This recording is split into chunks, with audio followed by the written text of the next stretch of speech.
they jump in the huddle, they talk for 15 seconds. So I want to ask you something. The game is on the line, and you jump in now, and it's the end of the game, and you're in that last huddle, and you're going to have the ball. Now, before they leave that huddle, what has to happen? Now, this is an offensive timeout. First of all, you've covered the play. All right, and the play we showed you last night, you're going to do it on a board. All right, you're not going to be doing it like that crazy thing I showed you because you want them to see. The second thing, you're going to tell them how many timeouts are left.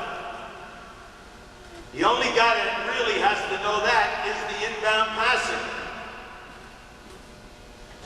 It's really difficult when you say to a guy taking the ball out of bounds, you know he can't move. So consequently, if he's here and he doesn't know how many timeouts are left, he's really in a burden because invariably he'll throw the ball. Now remember, on every pass, you never let a player throw the ball with one hand. And I learned this, I'm telling you, I learned this. You know, you hear a guy talk and you pick up one thing at a clinic.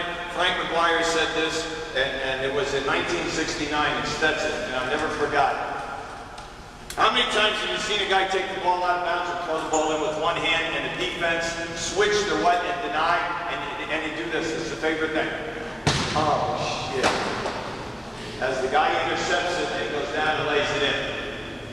So we had a rule that out of bounds, every pass has got to be with two hands on the ball. Now remember, number two is that when do we break?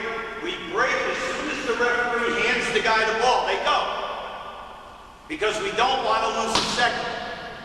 When you're at home, it's 1,001, 1,002, 1,003, 1,004, 1,000, and you got like 6 seconds to get it in.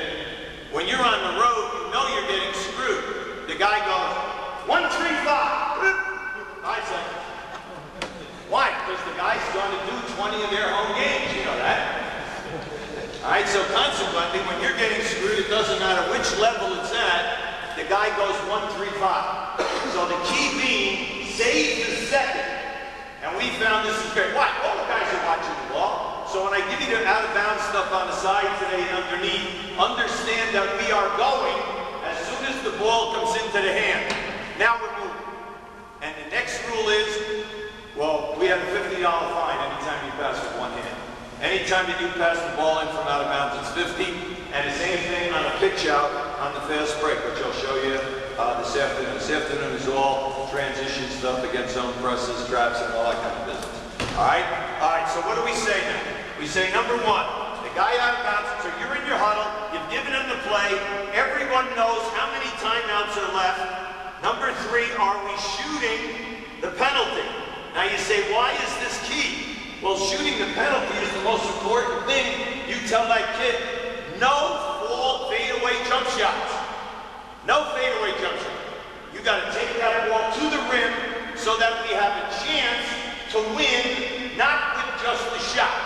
We have a chance for the shot, we have a chance for the foul, and then we have a chance of you going to the foul line and winning this thing for us. So we got a potential 3-point play, a 2-point play, or a foul shot. We want 3 chances on this last shot. No fadeaways. So the key is, are you in the penalty? That's a big thing for them to know before they break that huddle. And the other thing now is, the last thing is, all right, what defense are we in if we make or we miss? So you come to play. You say, okay, now remember, you're taking out, we have 1 timeout left. All right, the next thing is, we are shooting the penalty.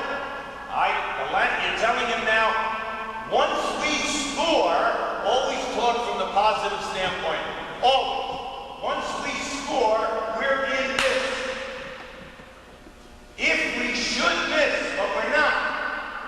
But if we should, okay, if we miss, we are in this.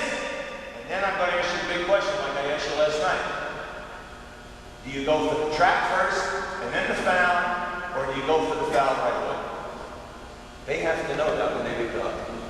You gotta know that. Now you're all on the same page. See, now you are talking intelligently to your kids. There are no questions asked. Well, how many timeouts? Well, we know that. Are we shooting the foul? We know that. What happens if we miss? We're fouled. What happens if we miss on the other? We're going for the steal first. We're going for the track, then the foul. See, they know as they walk out of that huddle. Now, this is key. Now, if you have nothing to say, which a lot of guys don't, we see crazy things happen.